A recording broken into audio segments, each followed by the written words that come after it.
People who use drugs are routinely subject to multiple human rights violations. An ambulance refuses to respond to a drug overdose because the underlying activity is illegal. Drug users die in locked hospital wards. Police beat people suspected of using drugs. Investigators force drug suspects into unmedicated withdrawal to extract confessions. People who use drugs are imprisoned on criminal charges without a fair trial. Drug users are committed to forced treatment or detoxification without their consent. Doctors disclose patients' history of drug use without consent. Police raid the home of a suspected drug user without lawful authorization. Drug users are denied information about HIV prevention, harm reduction, and safer drug use. Governments ban publications about drug use or harm reduction. Government officials harass individuals who speak publicly in favour of needle exchange, methadone, or other harm reduction measures. Non-governmental organisations are compelled to oppose harm reduction as a condition of government funding for work on HIV prevention. Public authorities refuse to register a drug user association. Police break up peaceful demonstrations against drug laws. Police fail to investigate a case of domestic violence against a drug-using woman. Police fail to investigate the assault or the murder of a person suspected of using drugs, blaming it on gang violence. A person is denied health care due to actual drug use or suspected drug use. People who use drugs are underrepresented in HIV treatment programs despite accounting for a majority of people living with HIV. Government officials ban needle exchange programs. Government officials ban substitution therapy with methadone. Women are denied access to harm reduction services on an equal basis with men. Young people who use drugs are denied factual information and services about safer injection and harm reduction.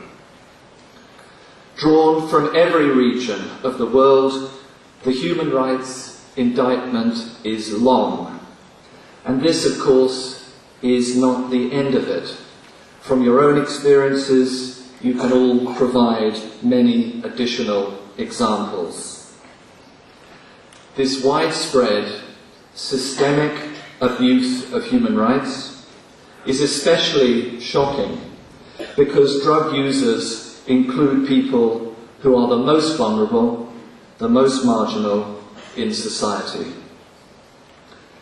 Despite this, despite the scale of the abuse, despite the vulnerability, there is no public outrage, no public outcry, no public inquiries.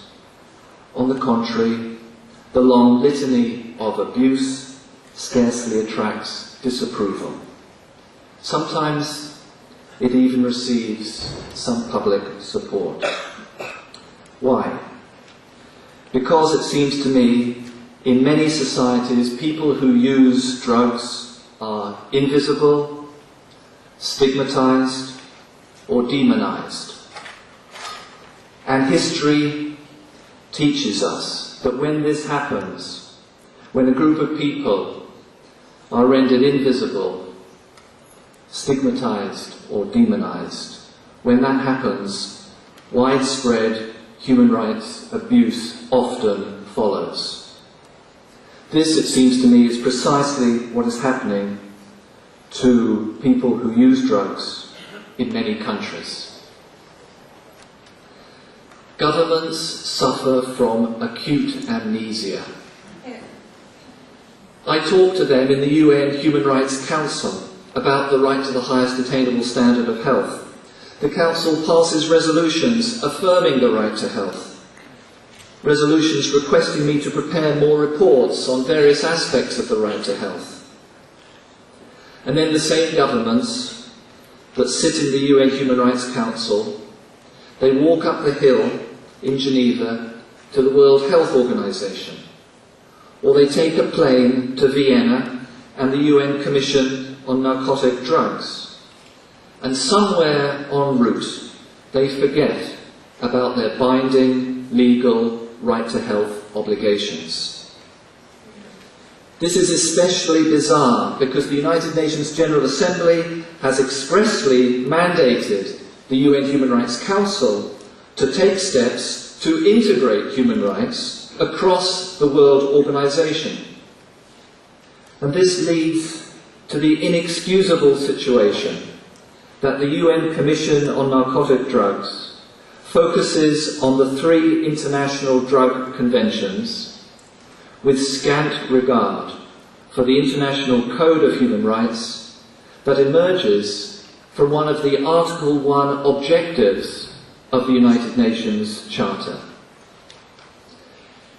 It is imperative that the international drug control system, the UN Commission on Narcotic Drugs, the UN Office on Drugs and Crime, the International Narcotics Control Board, and so forth and so on. It's imperative that this drug control system and the complex international human rights system that has evolved since 1948, they must cease to behave as though they operate in parallel universes.